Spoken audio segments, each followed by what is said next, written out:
आज के वीडियो में हम डिस्कस करने जा रहे हैं the best practices while using a credit card. ये बेस्ट प्रैक्टिसेस ऐसी हैं कि अगर आपने ये यूज़ की तो आपके लिए क्रेडिट कार्ड जो है एक अच्छा साबित होगा, एक फ़ायदेमंद इंस्ट्रूमेंट साबित होगा।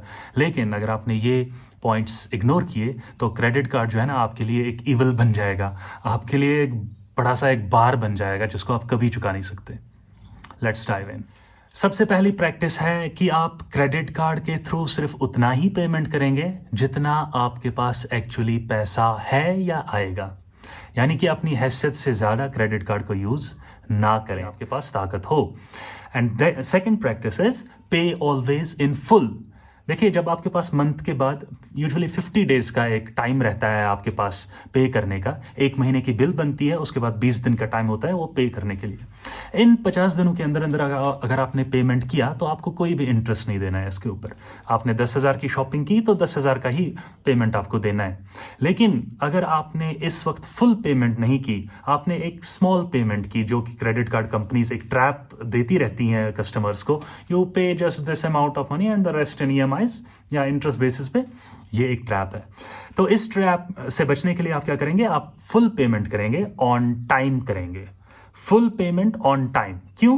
क्योंकि इसका रीजन ये है कि अगर आपने 10,000 की जगह सिर्फ 1,000 रुपए का पेमेंट कर दिया, जो बाकी का 9,000 रुपए है उसके ऊपर क्रेडिट कार्ड कंपनी आपको लिखेगी 3% इंटरेस्ट या 2.5% इंटरेस्ट, लेकिन वो 2.5% पर मंथ होता है।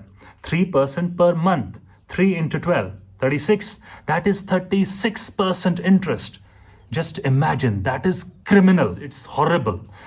आप एक होम लोन लेते हैं तो 8% 9% के बीच में आपको एक इंटरेस्ट रेट होता है। अब now imagine a loan, credit card is a loan actually, a loan with 36% interest, that is out of imagination. तो इस चीज से बचने के लिए ये बड़ा सा इंटरेस्ट और इस इंटरेस्ट साइकिल से कभी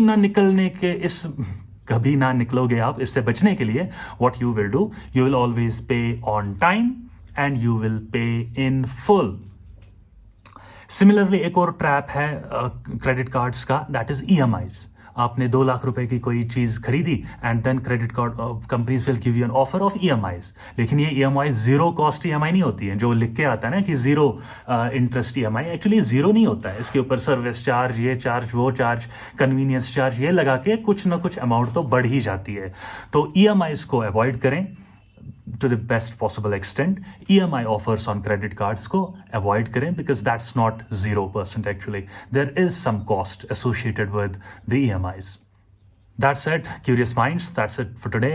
Let's wrap up today's video. Always stay hungry for knowledge, and be updated and be powerful. Thank you.